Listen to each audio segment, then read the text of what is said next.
Good evening दोस्तों। Today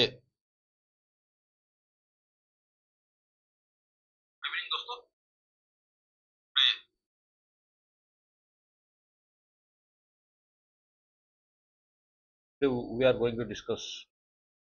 आज हम लोग दो तीन एक इम्पोर्टेंट चीज को डिस्कस करेंगे। Okay, union budget. On 23 of July, our finance minister Shrimati Nirmala Sitharaman had tabled budget 2024. Okay, ये बजट क्या है? Okay, this lecture is divided into two parts. In first part, we will discuss on the basics of budget. What is budget? Okay, what is the objective of budget? What is the aim and objective of budget? Okay, how the budget tabled in the parliament, how the budget passed by the parliament, पास कैसे होता है budget में, the types of fund of government of India. Okay, then in second lecture we will discuss about the union budget 2024. Dora, good evening. Okay,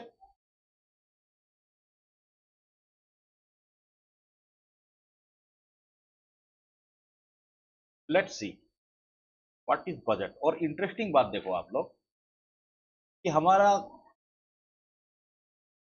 थोड़ा slide visible है।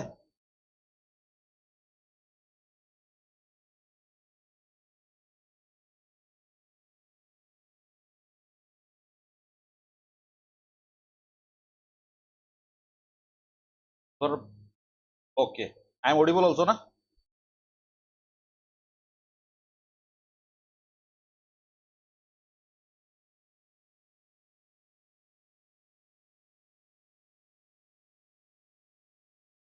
चलो,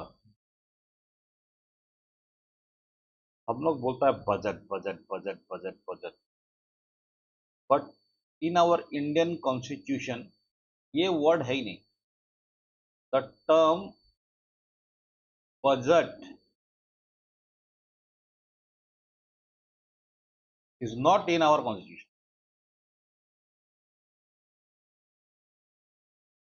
okay,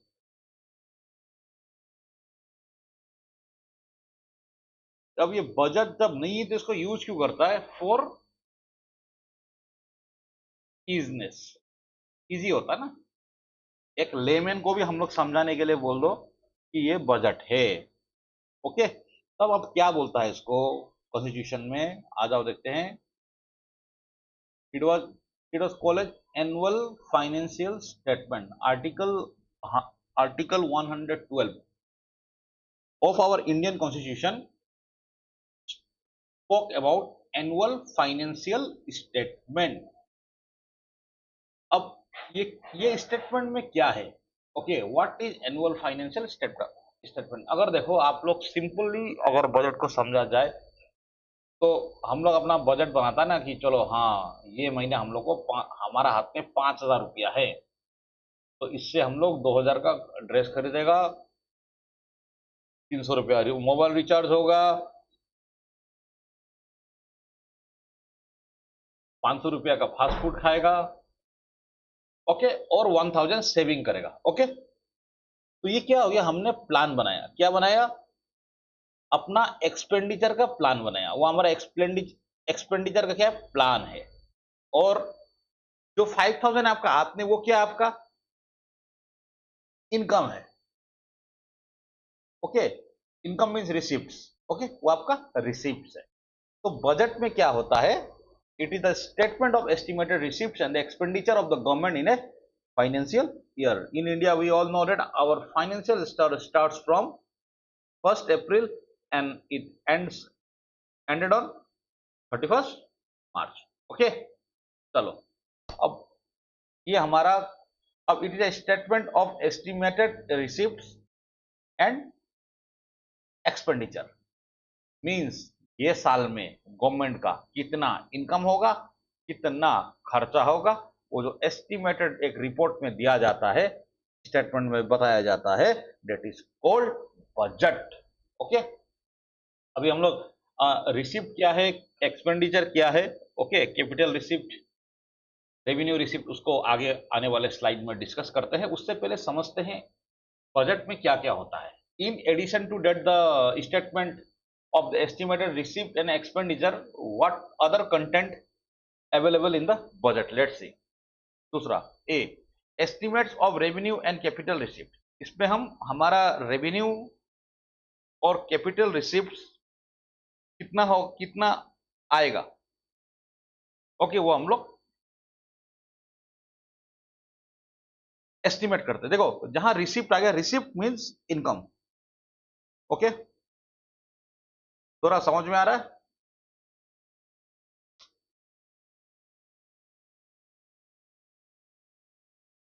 okay, हमारा income estimate करता हम लोग कैसे, okay.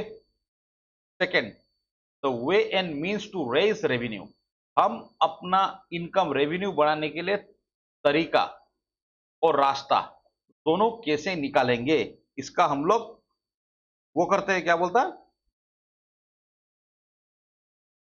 वो budget में होता है, ठीक है। अभी इनकम बढ़ाना है, रेवेन्यू बढ़ाना है, कट टैक्स बढ़ा दिया, ओके, कई गवर्नमेंट ने इन्वेस्टमेंट कर दिया किसी चीज में, ओके, वो सब चीज रहता है। और थर्ड में है एस्टिमेट्स ऑफ एक्सपेंडिचर, हमारा कितना एक्सपेंडिचर होगा, ओके। अब ये देखो इसमें क्या था, हमने पहले बोला एस्टिमेटेड, ओके, और इसमें क्या रहता है, the actual receipts and expenditure of the financial year होना चाहिए था, ओके। हमारा मीन जो हमारा लास्ट फाइनेंशियल ईयर गया है, ओके, उसमें और जो अभी का है उसमें हमारा एक्चुअल रिसिप्ट और एक्सपेंडिचर कितना हुआ, ओके। और अगर कम हुआ, इसको डेफिसिट बोलते हैं, ठीक है। अगर एक्सपेंडिचर से सॉरी रिसिप्ट से एक्सपेंडिचर ज्यादा हो गया तो हमारा बजट क्या होगा, डेफिसिट हो गया, ओके। तो डेफिसिट है तो क्यों है, और रिसिप्ट से एक्सपेंडिचर से रिसिप्ट ज्यादा हो गया तो क्या हो गया, बजट सरप्लस हो गया। इनकम से अगर एक्सपेंडिचर कम हो गया, ज्यादा हो गया, तो क्या हो गया, सरप्लस। अगर सरप्लस हुआ है तो क्यों हुआ है, मतलब पूरा गवर्नमेंट का एक साल का अकाउंटिंग का जो पूरा लेखा जोखा बोला जाए उस वो होता है बजट, ओके। तो पहले हम लोग इसको अभी इसका बेसिक पार्ट को देखेंगे, ओके, ठीक है। अगर ये 2 लेक्चर में खत्म नहीं हुआ तो इसको 3 भी करेंगे, नो नो बिग इशू। चलो, अब ऑब्जेक्टिव ऑफ बजट, बजट किस लिए चाहिए। सबसे पहला है देखो, री एलोकेशन ऑफ रिसोर्सेस, ठीक है, reducing inequalities in income and wealth, contributing to economic growth, bringing economic stability, managing public enterprise, reducing regional differences, ठीक है। ये रहता है हमारा बजट का ऑब्जेक्टिव। अब देखो कंपोनेंट्स ऑफ बजट देखते हैं। देखो components of budget, government budget, इसका मेजर 2 कंपोनेंट है, एक है रेवेन्यू बजट और दूसरा है capital budget, okay. Revenue budget में क्या होता है, रेवेन्यू बजट में revenue receipt and revenue expenditure, ठीक है।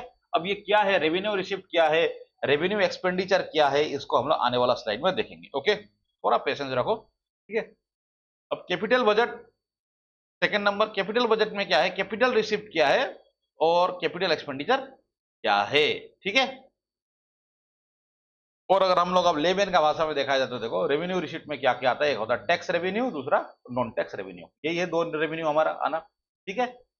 तो इसको हम लोग अब एक एक करके देखते हैं, ठीक है। चलो, revenue budget, revenue budget it consist of revenue expenditure and revenue receipt. Revenue budget में क्या रहेगा, सिर्फ revenue expenditure and revenue receipt के बारे में इंफॉर्मेशन रहेगा, ओके। अब रेवेन्यू रिसिप्ट क्या है, कभी कभी क्या करता है एग्जाम में आपका पॉइंट दे देता है, okay, the money earn by the government through taxes are, option 1 revenue receipt, second capital receipt, third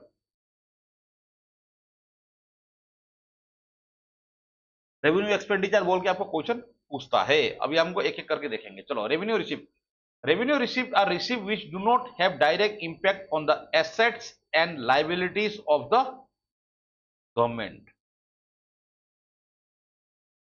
okay, जो रेवेन्यू रिसीव्ड है उससे जो गवर्नमेंट का एसेट और लाइबिलिटीज है उसको डायरेक्टली इंपैक्ट नहीं करता है। ठीक है, जैसे देखो, it consist of money earn through tax and non tax sources. ठीक है, अब नॉन टैक्स सोर्सेस बोला जाए तो सबसे देखो, dividend incomes, profit, interest received. Okay, government भी लोन देता है ना, गवर्नमेंट भी मार्केट में पैसा लगाता है। ओके, वहां से जो उसको डिविडेंड मिलता है और जो जो टैक्स का थ्रू हम लोग से कलेक्ट करता है, they all are revenue received. Okay, इससे वो गवर्नमेंट का वो इनकम जिससे जो गवर्नमेंट का एसेट एंड लाइबिलिटीज है, ना उसका गवर्नमेंट का एसेट बढ़ता है वो इनकम से, ना उसका लाइबिलिटी बढ़ता है। ओके, एसेट बोला जाए तो प्रॉपर्टी मान लो, अगर समझा जाए तो लाइबिलिटीज बोलने से क्या होगा, उधारी। ओके, उसमें कोई उधार का बोझा नहीं पड़ता, मीन्स ना उसका कोई capital gain, sorry not capital, ना उसका कुछ एसेट बढ़ता है, ना उसका कुछ उधारी चढ़ता है। वैसा इनकम को बोलते हैं रेवेन्यू रिसीव्ड। ओके, अब देखते हैं रेवेन्यू एक्सपेंडिचर क्या है। Those expenditure which does not impact on assets and liabilities, वो इनकम जो गवर्नमेंट का, देखो सॉरी, जो वो एक्सपेंडिचर गवर्नमेंट का जो उसका एसेट और लाइबिलिटीज को क्या करता है, डायरेक्टली इंपैक्ट नहीं करता है। ओके, एक हो गया सैलरीज, जो अपना वो गवर्नमेंट एम्प्लॉय को सैलरीज देता है, वो उसका क्या होता है, रेवेन्यू एक्सपेंडिचर है। जो गवर्नमेंट भी लोन लेता है ना, बहुत वेरियस सोर्सेस से, कभी आरबीआई से ले लिया, कभी वर्ल्ड बैंक से ले लिया, कभी एशियन डेवलपमेंट बैंक से, वेरियस इंटरनेशनल बैंक से लेता है, जो उसको वो इंटरेस्ट पेमेंट करता है। Okay, that is also falls under revenue expenditure. And तीसरा pension and administrative expenses. Pension means जो अपना गवर्नमेंट एम्प्लॉय पेंशनर है उसको जो वो पैसा देता है। ओके, और एक 30, और दूसरा क्या हो गया आपका, एडमिनिस्ट्रेटिव एक्सपेंस। एडमिनिस्ट्रेटिव एक्सपेंसेस का मतलब होता है कि उसको जो अपना जितना गवर्नमेंट ऑफिस में डे टू डे ऑफिस चलाने के लिए जो खर्चा होता है, that is called administrative expenses. Okay, ये है revenue received and revenue expenditure. थोड़ा समझ में आ रहा है?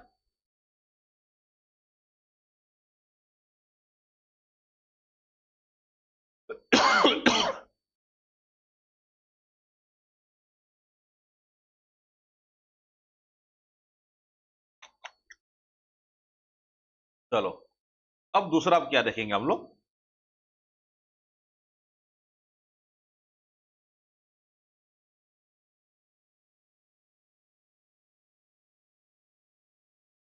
अभी हम लोग देखेंगे दूसरा कंपोनेंट जिसको बोलते हैं capital budget. Okay, it includes the capital receipt and capital expenditure. अब रेवेन्यू बजट में क्या था, revenue receipt and revenue expenditure. Okay, capital budget में क्या होगा, capital receipt and capital expenditure. अब इसको हम लोग एक एक करके देखेंगे। ओके, चलो, capital receipt, it includes the receipt which lead to decrease in assets और एन इंक्रीज इन लाइबिलिटीज।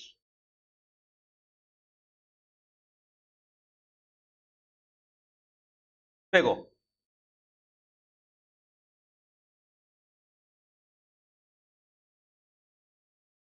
ये गवर्नमेंट का वो इनकम, इससे क्या होता है, उसका एसेट डिक्रीज होता है और लाइबिलिटीज बढ़ता है। ठीक है, एसेट डिक्रीज होता है, लाइबिलिटी बढ़ता है। ठीक है, जो अपना उसका संपत्ति कम होता है, उधारी बढ़ता है। ठीक है, अब देखो, या उसका एसेट डिक्रीज होगा या उसका लाइबिलिटीज इंक्रीज होगा। अब देखो, एक है money earn by selling assets, इसको डिसेंट इन्वेस्टमेंट भी बोलता है। गवर्नमेंट क्या करता है, मान लो कभी कभी कोई कंपनी लॉस में जा रहा है, या कोई company manage, PSU public service enterprise, इसको मैनेज नहीं कर पाता है, तो उसका क्या करता है, उसका जो शेयर्स होता है वो बेच देता है। ओके, हमने रिसेंटली एलआईसी का केस में देखा था, आज से 2 साल पहले। ओके, तो वो शेयर्स को बेच देता है। शेयर्स बेचने का मतलब क्या हो गया, वो तो एसेट तो गवर्नमेंट का था, अब शेयर हो गया तो उसका पार्टनर, दूसरा पार्टनर भी आ गया।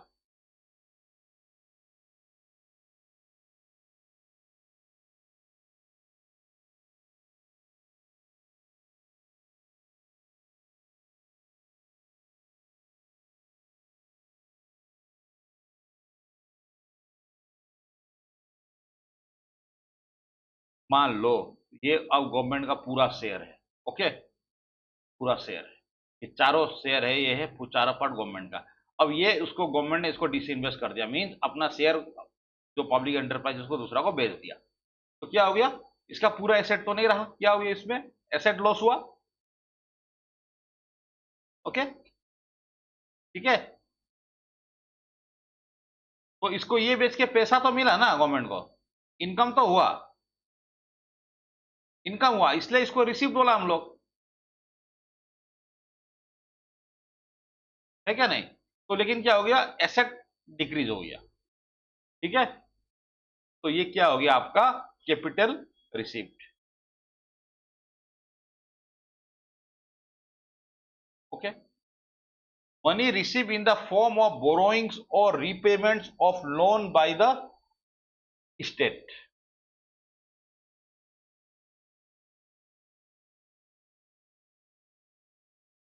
जो सरकार से बोरो किया, ओके, उधारी लिया, या सरकार का लोन का रीपेमेंट हुआ, ओके, तो वो भी क्या होगा, कैपिटल रिसिप्ट होगा। अगर गवर्नमेंट किसी से बोरो करेगा, ठीक है, उसका अपने पैसा तो आ गया, आए क्या नया, वो तो रिसिप्ट हो गया, पैसा आना मीन्स रिसिप्ट है, तो लेकिन वो रिसिप्ट से क्या हो रहा है, उसका लाइबिलिटीज बढ़ रहा है क्या नहीं, तो ये क्या हो गया, कैपिटल रिसिप्ट हो गया। और repayment of loans by the state,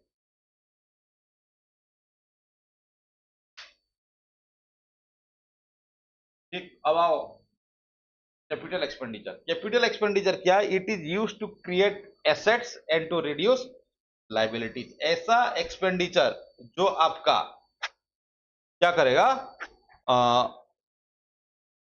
asset बढ़ाएगा और लाइबिलिटी रिड्यूस करेगा, ठीक है। अब देखो लॉन्ग टर्म इन्वेस्ट, इसका एग्जांपल देख लो, long term investment on asset such as road, hospital etcetera, okay, long term investment on asset such as road hospital etcetera, okay, ये इससे तो आपका एसेट बिल्ड हो रहा है, आपका पैसा खर्चा वाला, लेकिन क्या हो गया, आपका एसेट बढ़ गया ना, ठीक है।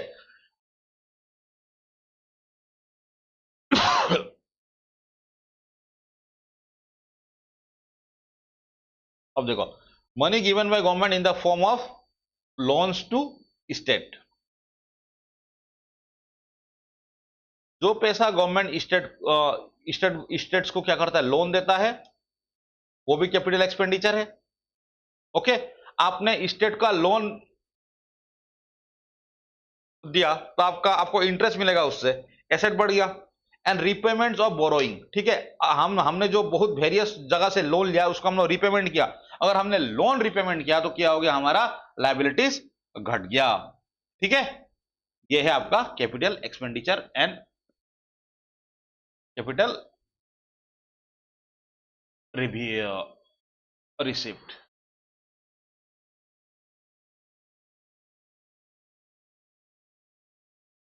देखो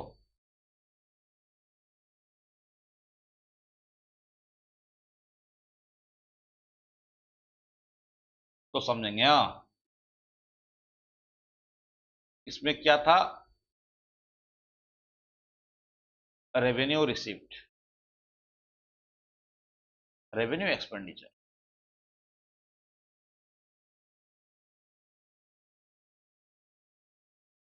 ओके,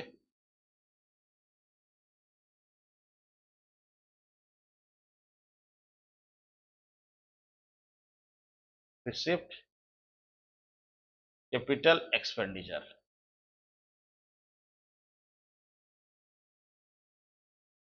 तो देखो अभी आप लोग ये सब जानने से ना, ये सब बेसिक चीज को जानने से क्या होगा, ये अगर हम लोग का बेसिक क्लियर है, तो हम लोग को बजट स्टेटमेंट उठा के देखेगा, अच्छा ये रेवेन्यू, गवर्नमेंट का रेवेन्यू एक्सपेंडिचर इतना है, अच्छा अच्छा अच्छा, कैपिटल एक्सपेंडिचर इतना है, तो लोग कैपिटल एक्सपेंडिचर इतना है देख के, जो आदमी को पता नहीं इसका बेसिक, बोलेगा बाप रे बाप सरकार इतना खर्चा कर दिया। तो लेकिन अभी आप लोगों को क्या हो गया, कैपिटल एक्सपेंडिचर का मीनिंग मालूम हो गया। अच्छा, तो गवर्नमेंट का कैपिटल एक्सपेंडिचर ज्यादा है, मतलब गवर्नमेंट इंफ्रास्ट्रक्चर डेवलपमेंट में बहुत ज्यादा काम कर रहा है।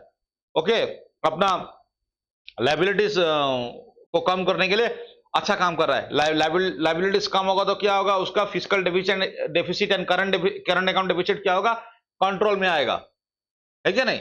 तो इसलिए ये बेसिक जान के अगर आप लोग बजट, जब बेसिक क्लियर होता है तो बजट को पढ़ेगा तो अच्छा से एक जानकार आदमी का जैसा समझ में आएगा। तो इसीलिए मैंने डायरेक्ट यूनियन बजट में लेक्चर नहीं देके इसको रखा है, ताकि एक अंडरस्टैंडिंग डेवलप हो।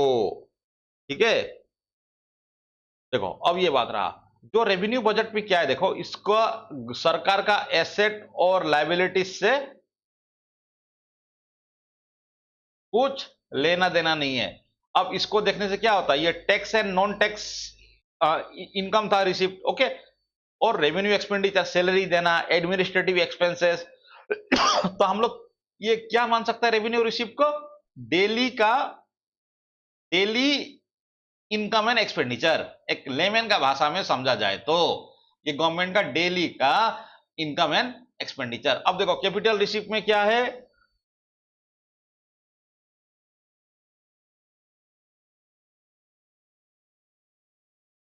ये लॉन्ग टर्म का है। ये क्या होता है, ये सीधा गवर्नमेंट का एसेट एंड लाइबिलिटीज को इंपैक्ट करता है। आपका कैपिटल रिसिप्ट ज्यादा है, मतलब क्या हो रहा है, आपका बोरोइंग ज्यादा हो रहा है।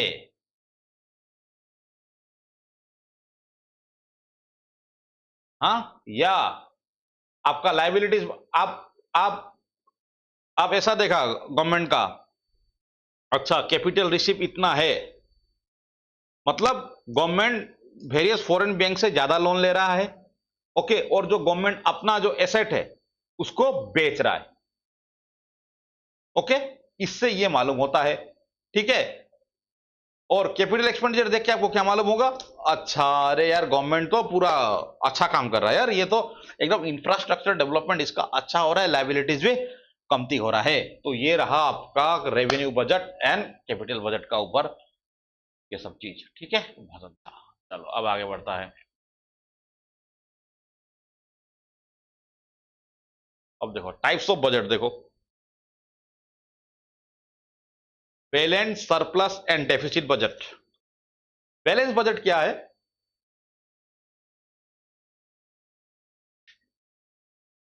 अगर इनकम,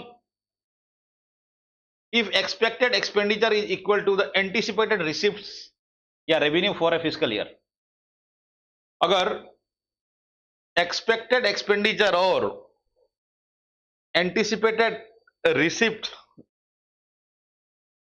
बराबर हो गया तो उसको क्या बोलेगा, बैलेंस बजट, ओके। अगर रिसिप्ट,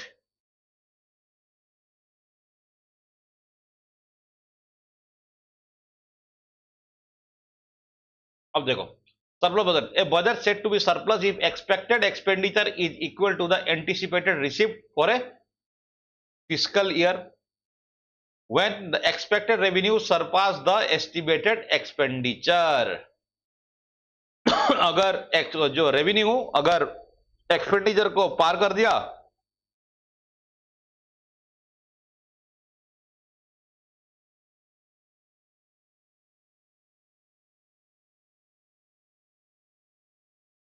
ये फाइनेंशियल ही फिस्कल है।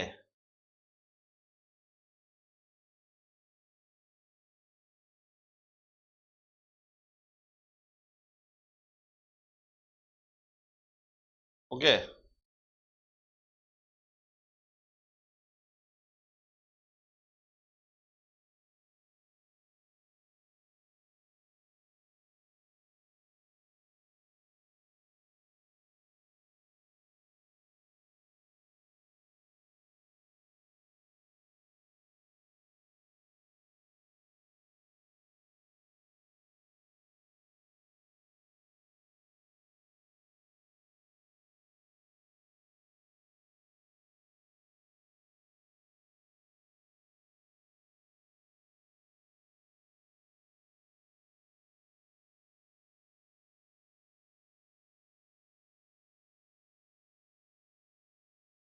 चलो लिंक चला गया था, ठीक है। और डेफिसिट बजट में a budget is in deficit if expenditure is more than the revenue for a fiscal year. ये तो सिंपल बात है, आप लोग समझ ही जाएगा। आगे बढ़ते हैं। How budget pass in the parliament.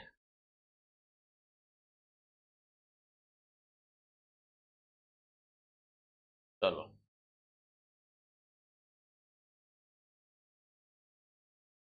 देखो,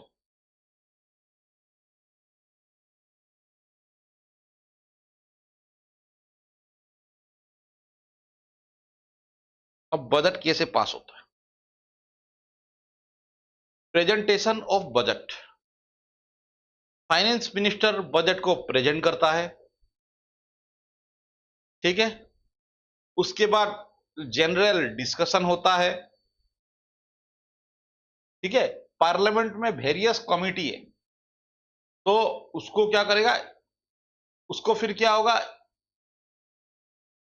स्क्रूटनी होगा वेरियस डिपार्टमेंट से, ठीक है। उसके बाद होगा voting of demand for grants. अभी जो डिमांड होगा, जो डिमांड दिया गवर्नमेंट, उसका क्या होगा, वोटिंग होगा, ठीक है। पासिंग ऑफ एप्रोप्रिएशन बिल होगा, जो हमारा कंसोलिडेटेड फंड ऑफ इंडिया है, उससे उससे कैसे गवर्नमेंट पैसा निकालेगा, वो देने के लिए आपको एप्रोप्रिएशन बिल पास करना पड़ता है। पहले वो पास होगा, उसके बाद से फाइनेंस बिल पास होगा, तो हमारा बजट पास हो गया माना जाता है। ओके, ये आपको लगभग 3 से 4 मंथ लग जाता है,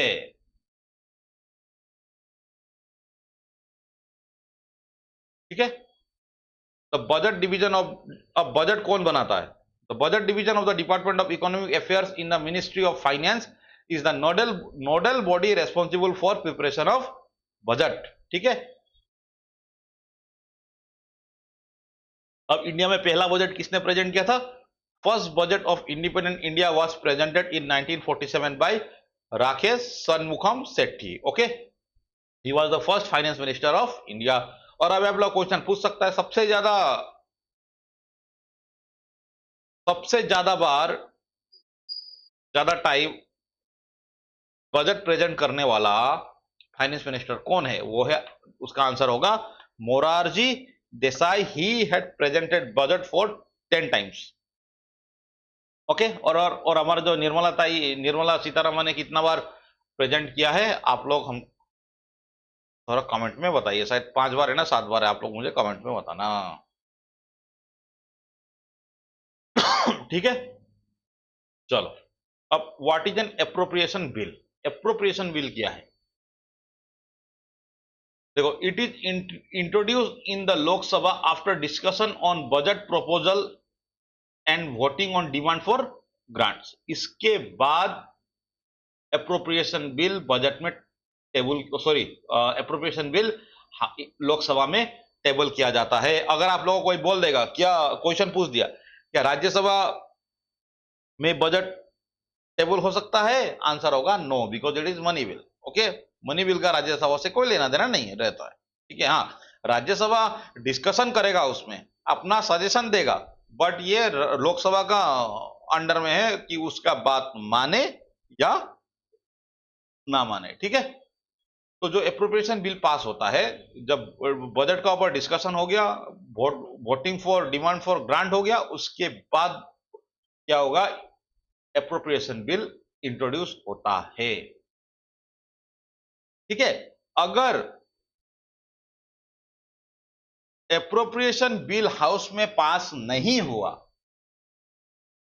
तो सरकार गिर जाएगा, okay. If not passed, if appropriation bill not passed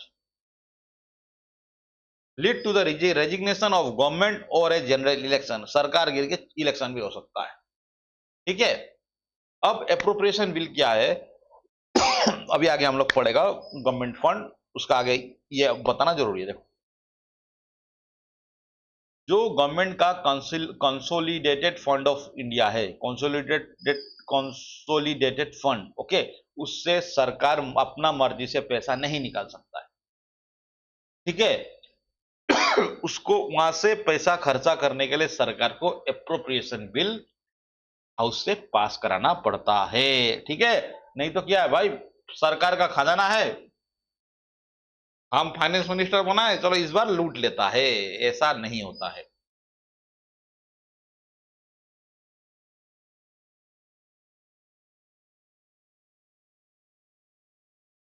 ठीक,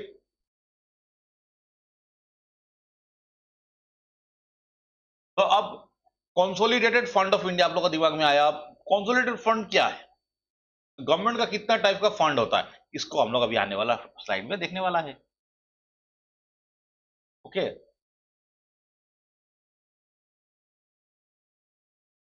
देखो, to meet immediate expenses the constitution has authorized the Lok Sabha to make any grant in advance for a part of financial year, this provision is known as vote on account. देखो, यहां से यहां तक आने के लिए बहुत, देखो, बजट प्रेजेंट हो गया, जनरल डिस्कशन हो गया, आप इसको कितना डिपार्टमेंट है कमेटी का, आई थिंक 26 जैसा डिपार्टमेंट है, वो पूरा डिपार्टमेंट क्या करेगा, और डिपार्टमेंट में वो एमपी लोग ही हेड करता है, ओके, उसको तो स्क्रूटनी करेगा। फिर उसके बाद voting of demand for grants होगा, ओके, फिर पासिंग ऑफ एप्रोप्रिएशन बिल होगा, फिर फाइनेंस बिल पास होगा, तब बजट ओके होगा ना। तो इतना समय तो 3-4 महीने का समय लग जाता है। तो सरकार को तो भाई उससे, और सरकार कंसोलिडेटेड फंड ऑफ इंडिया से अपना मर्जी खुशी से पैसा भी नहीं निकाल सकता है। तो ये 3 महीने सरकार अपना खर्चा कैसे चलाएगा, okay, how the government will meet is expenses. तो इसके लिए वो क्या क्या करता है, एक प्रोविजन है जिसको बोलता है वोट ऑन अकाउंट, आर्टिकल 16। तो वोट ऑन अकाउंट पास करता है, ठीक है, ये 3 महीने के लिए, 4 महीने, 3 महीना रहता है इसका टाइम, कि हम लोग इतना पैसा खर्चा करेगा, ओके। ठीक है, चलो आगे बढ़ता है। अब वोट ऑन अकाउंट क्या है देख लो। It allows the government to meet it expenses in the short period leading up to elections. ठीक है, और देखो, vote on account is passed as a convention without discussion. Vote on account को क्या होता है, वोट ऑन अकाउंट उसको सबका वो ओपिनियन लेना नहीं पड़ता, सीधा वो पास करा सकता है, as oppose to full full budget जैसा नहीं। Okay, it is like a grant in advance. देखो, हम बोला ना, it is like a grant in advance to government to function properly until the voting on the demand for grant as well as the passing of the finance bill and the appropriation bill। देख रहे हो विनोद क्या हो रहा है। तो ये government को पावर देता है कि आप पैसा एडवांस में ले लो, जब तक आपका, ताकि गवर्नमेंट चले, जब तक voting on demand for grant ना हो, फाइनेंस बिल पास ना हो, एप्रोप्रिएशन बिल पास ना हो, तब तक आपको खर्चा तो चलाना पड़ेगा। तो इसको आप ले लो, एडवांस ले लो, ये ग्रांट इन एडवांस है, ठीक है, वोट ऑन अकाउंट। बहुत लोग सॉरी, वोट ऑन अकाउंट को और आपका इंटरिम बजट में कंफ्यूजन होता है, वो आगे हम लोग देखेंगे, ओके। और ये जो वोट ऑन अकाउंट है, ये आराम से पास कराया जा सकता है, it is valid for only 2 month but could be extended. और देखो, vote on account is deal with expenditure only.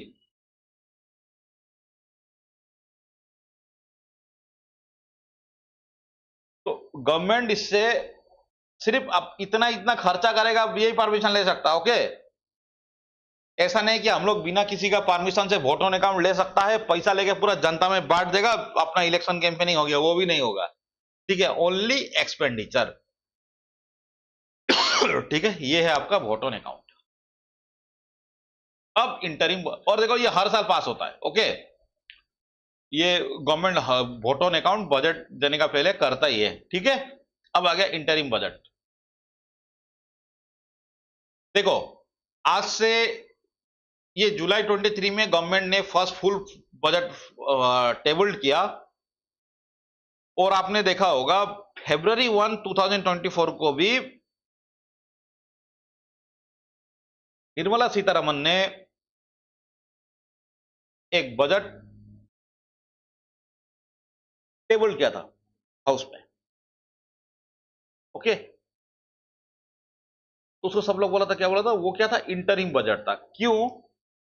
क्योंकि मार्च में, अप्रैल में इलेक्शन था, तो गवर्नमेंट का पास फुल टाइम नहीं था, फुल टाइम बजट प्रेजेंट करने के लिए।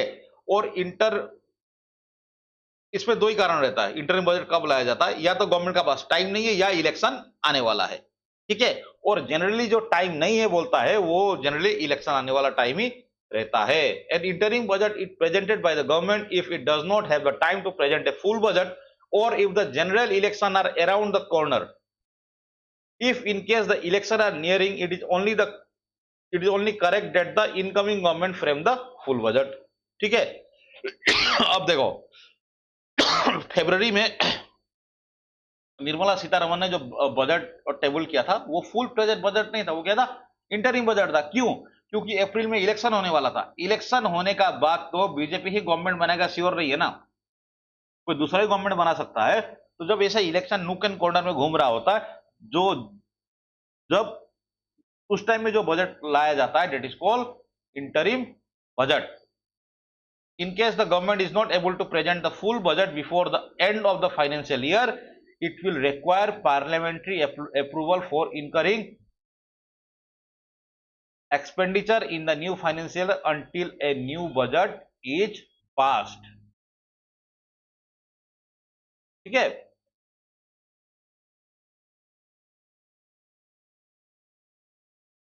Until the parliament discusses the budget and passes it, take whole year through the interim budget the government passes a vote on account। अब देखो क्या होता है, अब देखो क्या है कि इलेक्शन होने वाला है, खर्चा तो चाहिए, तो अब वोट ऑन अकाउंट तो गवर्नमेंट को लेना है, तो वो वोट ऑन खर्चा के लिए जो, तो उसी समय वो क्या करता है, इंटरिम बजट टेबल करके वोट ऑन अकाउंट से वो अपने एक्सपेंडिचर के लिए पैसा लेता है। और कहां से लेता है, कंसोलिडेटेड फंड ऑफ इंडिया से लेता है, ठीक है। दोरा कुछ डाउट्स?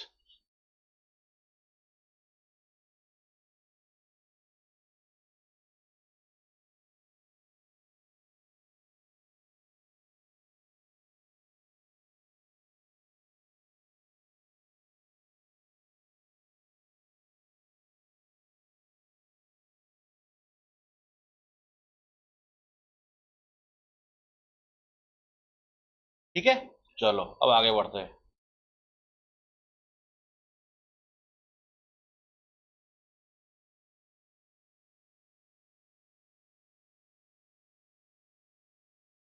देखो ये लास्ट ईयर यूपीएससी का क्वेश्चन है, what is the difference between vote on account and interim budget, okay.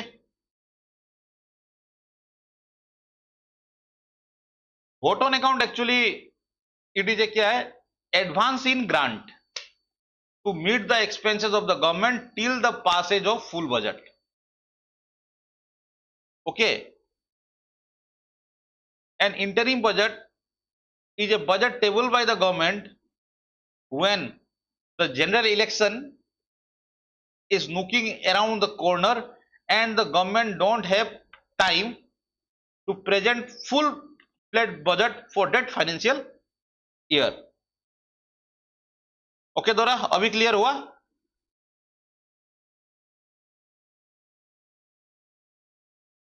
And vote on account deals with only expenditure. चलो इसको देखते हैं, what is the difference between vote on account and interim budget. The provision of vote on account is used by regular government while an interim budget is a provision used by caretaker government, okay. Second option, A vote on account only deals with expenditure in the government budget while N interim budget includes both expenditure and receipts,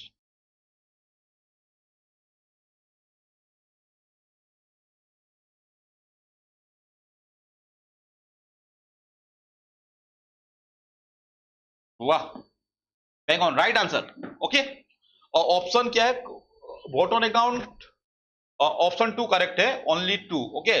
क्योंकि देखो provision of vote on account use by regular government, ये कोई बात, regular government while an interim budget is a provision use by caretaker government, ऐसा कुछ नहीं है। दोनों चीज रेगुलर गवर्नमेंट ही टेबल करता है, वोट ऑन अकाउंट भी रेगुलर गवर्नमेंट टेबल करता है, इंटरिम बजट भी रेगुलर गवर्नमेंट ही टेबल करता है, ओके। और हमने पढ़ा था vote on account only deals with expenditure in the government budget, सिर्फ ये एक्सपेंडिचर को डील करता है, क्योंकि हमने बार बार बोला है कि ये क्या है, एडवांस, ग्रांट इन एडवांस है। खर्चा को एडवांस में ले लिया है, क्योंकि बजट पास होने में इतना टाइम लगेगा, भैया पैसा चाहिए हमको, दे दो पार्लियामेंट, ठीक है। और इंटरिम बजट में क्या होता है, both expenditure and receive, income and expenditure दोनों लिखा, दोनों चीज होता है, ठीक है। हमारा दोरा ने राइट आंसर दिया है, वेरी गुड। अब चलो ये इंटरेस्टिंग चीज है, आज टाइप्स ऑफ फंड पढ़ने के बाद से आज का क्लास हम लोग खत्म करेंगे, और नेक्स्ट सेशन में हम लोग जो इस साल का बजट टेबल हुआ है गवर्नमेंट ने, उसका ऊपर थोरो एक डिस्कशन करेंगे, ठीक है। Types of fund, there are 3 types of fund of the central government mentioned in the Indian constitution. हमारा कॉन्स्टिट्यूशन में गवर्नमेंट का 3 फंड का बारे में मेंशन किया गया है। एक है consolidated fund of India, article 266, ये आर्टिकल भी याद रखना है, ठीक है। Contingency fund of India article 267, and public accounts of India, वो भी आर्टिकल 266, ठीक है। चलो आगे बढ़ता है।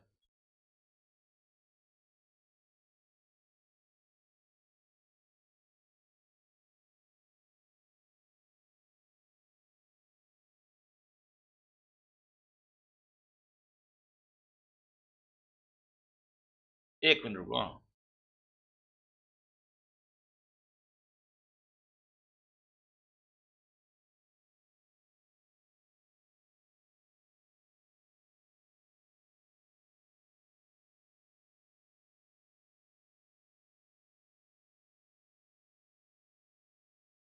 नहीं, याद हो जाएगा, ऐसा नहीं है।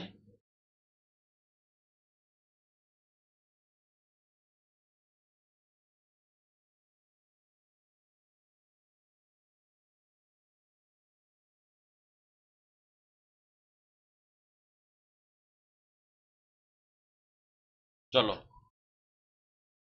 ये है consolidated fund of India.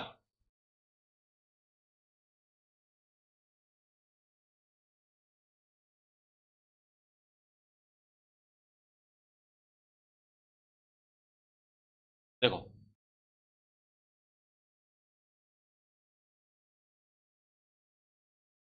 This fund receive all revenue credit to the government. देखो, कंसोलिडेटेड फंड ऑफ इंडिया में जितना भी रेवेन्यू क्रेडिट होता है गवर्नमेंट का, वो सब सीएफआई में होता है। All loans obtain, all the payment receive as payback of loans issued, वो भी कंसोलिडेटेड फंड ऑफ इंडिया में होता है, ठीक है। This fund is generated by the following sources, direct and indirect taxes, borrowing made by Indian government, okay. इस चीज से जितना भी इनकम होता है कंसोलिडेटेड फंड ऑफ इंडिया में होता है। Return of loan, interest on loans to the government by anyone or any entity has taken them. This fund cover all of the government expenses. The government must obtain parliamentary authorization before withdrawing the money from this fund.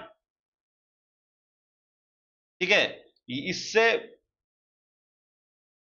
पैसा निकालने के लिए, use करने के लिए government को parliament का authorisation चाहिए होता है, okay.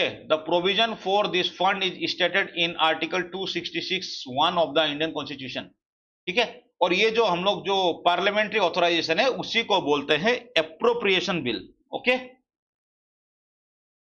The comptroller and auditor general, CAG, आजकल ऑपोजिशन चिल्लाता ना गवर्नमेंट सीएजी का बहुत गलत यूज कर रहा है। The CAG of India audit this fund and report on their management to the relevant legislature, ठीक है। इसका, और ये जो कंसोलिडेटेड फंड ऑफ इंडिया है, इसका देख रेख, इसको ऑडिट करना, कहाँ खर्चा आ रहा है, कर रहा है ठीक से, कर रहा है कि नहीं कर रहा है, गवर्नमेंट ठीक से काम, इसको अच्छा से खर्चा हो रहा है नहीं हो रहा है, ये कौन देखता है, सीएजी। अगर अभी इंडिया का प्रेजेंट सीएजी कौन है, उसका नाम हमको आप लोग कमेंट में बताना, ठीक है। देखो, अब आ गया कॉन्टीजेंसी फंड ऑफ इंडिया 267। जैसे नाम है, उसको कॉन्टीजेंसी का देख के मालूम होता है कि ये सीधा क्या है, इमरजेंसी फंड है, ठीक है। ये इमरजेंसी के लिए रखा गया है, क्योंकि देखो अब इमरजेंसी है, अब पार्लियामेंट से परमिशन मांगने कहां भागते रहेगा, है क्या नहीं, ठीक है। तो ये इमरजेंसी फंड है। This fund was established by the legislature to address unexpected emergencies. ठीक है, कहीं फ्लड हो गया, वहां रिलीफ देना है, ठीक है, कोई बहुत बड़ा नेचुरल कैलामिटी हो गया, सुनामी आ गया, तो उसको भी रीएड्रेस करना है। मान लो कल इंडिया पाकिस्तान वॉर हो गया, इमरजेंसी सिचुएशन आ गया है क्या नहीं, तो उसको एक्सपेंसेस मीट करने के लिए ये कॉन्टीजेंसी फंड ऑफ इंडिया चाहिए होता है। देखो, it is at the president's disposal, ये प्रेसिडेंट का डिस्पोजल में रहता है, इससे प्रेसिडेंट का परमिशन चाहिए होता है, नॉट द क्या बोलेगा, not the parliamentary authorization is not necessary to use this fund. Okay, अब देखो इसका इंचार्ज कौन होता है, the finance secretary is in charge of it, run by an executive order. ठीक है, इसको क्या होता है, फाइनेंस मिनिस्टर इसका चार्ज में रहता है। ठीक है, अब इसको कैसे यूज किया जाता है, बाय एन एग्जीक्यूटिव ऑर्डर, ये गवर्नमेंट या प्रेसिडेंट से कोई एक ऑर्डर निकालेगा, इसको आराम से फंड मिल जाएगा। The secretary of finance, secretary of finance ministry manages this money on the behalf of president of India.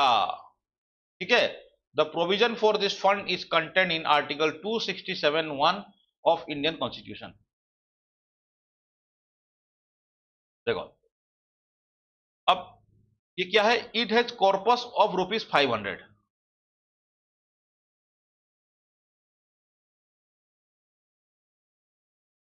ये क्या है, 500 का करोड़ का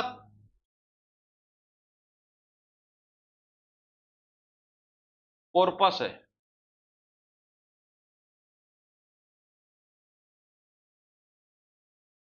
okay, it is in the form of an interest, इसको इंटरेस्ट, इसका इंटरेस्ट यूज किया जाता है। ठीक है, अब 500 करोड़ रखा हुआ है, उसका जो इंटरेस्ट आ रहा है उसी को हम लोग यूज कर रहे हैं। ठीक है, this fund mean to cover unexpected and unforeseen expenses, देख लिया है। Article 267(2) allows state to create its own contingency fund of state. अब आर्टिकल 267(2) हर स्टेट गवर्नमेंट को भी एम्पावर देता है कि आप लोग आपका कॉन्टीजेंसी फंड क्रिएट करो। ठीक है, अब लास्ट फंड को देखते हैं, public fund of India.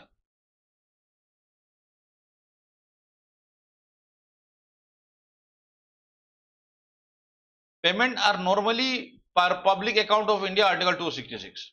The payment are normally made from this account in the form of financial transaction, जो गवर्नमेंट का फाइनेंशियल ट्रांजेक्शन हो रहा है। ठीक है, it is administered by an executive action, ये भी एग्जीक्यूटिव एक्शन से ही एडमिनिस्टर होता है, मतलब एक कोई कैबिनेट का ऑर्डर आ गया या पीएमओ का ऑर्डर आ गया तो हो जाएगा। ठीक है, इसके लिए भी आपको पार्लियामेंट का प्री ऑथोराइजेशन लेने का जरूरत नहीं है। अब पब्लिक अकाउंट पे पैसा कहां कहां से आता है, देखो, डिपॉजिट फ्रॉम प्रोविडेंट फंड्स। ठीक है, जुडिशियल डिपॉजिट्स, आप जो स्टैम्प खरीदता है, ठीक है, वो सब पैसा है। Saving bank deposit, departmental deposit and remittances, जो फॉरेन से पैसा भेजता है उसका रेमिटेंस लेता ना, तो वो सब किसमें क्रेडिट होता है, पब्लिक अकाउंट में क्रेडिट होता है। This is specified under article 266(2) of constitution. अब देखो, जो जो फंड कंसोलिडेटेड, जो जो receive consolidated fund of India का हेडिंग में नहीं आता है, जितना पब्लिक में नहीं हम लोग रिसीव करता है, कंसोलिडेटेड फंड ऑफ इंडिया से इंडिया का अकाउंट उसमें नहीं आता है। ओके, वो सब कहां जमा होता है, पब्लिक अकाउंट में। ठीक है, पब्लिक अकाउंट ऑफ इंडिया में जमा होता है। ठीक है, तो ये था बजट का, हम लोग का गवर्नमेंट बजटिंग का बेसिक्स। ठीक है, क्लास में और कौन कौन है, दोरा है और कौन है क्लास में, प्लीज आप अपना नाम बताइए।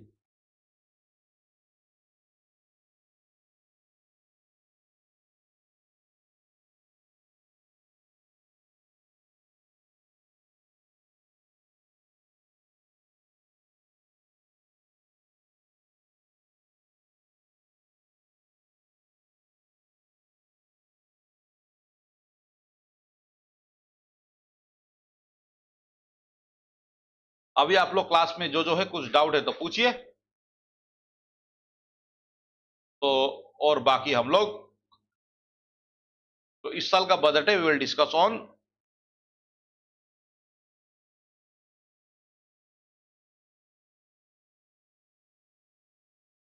ना contingency fund could not be utilise through an executive order. Okay, for consolidated fund to use consolidated fund of India, parliamentary authorization is necessary. Oh, sorry. Okay. But for contingency fund of India, an executive order से हो जाता है. Sorry, हम दोहरा contingency को consolidate देखा था. Contingency fund can be release through a executive order. Okay, आराम से हो जाता है वो एग्जीक्यूटिव ऑर्डर से. आप लोग देखना, कभी कभी न्यूज में आता है कि कई फट से मान लो नेचुरल कैलामिटी आ गया बहुत खतरा से, तो उसमें आप लोग मिलेगा the president has release that much sign an order releasing date 100 crore 200 crore fund to the फलाना state from contingency fund of India. ये आप लोग सुनने मिलता है. ये आराम से एग्जीक्यूटिव ऑर्डर से हो जाता है. प्रेसिडेंट का ऑर्डर भी एग्जीक्यूटिव ऑर्डर ही है. President is the head of executive ना.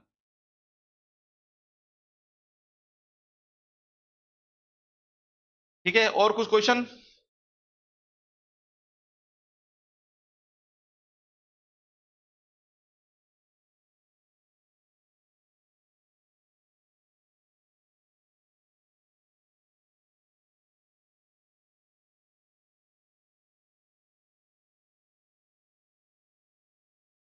एक मिनट.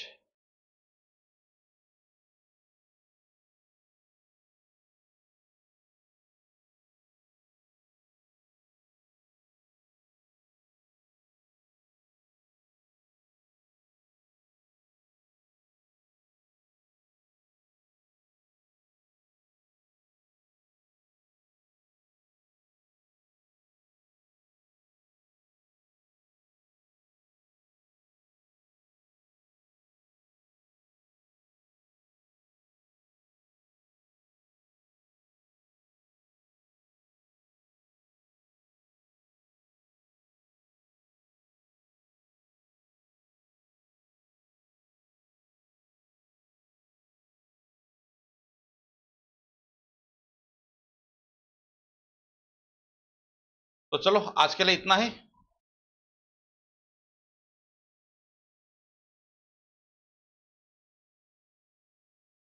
ओके, हम लोग जल्द मिलते हैं.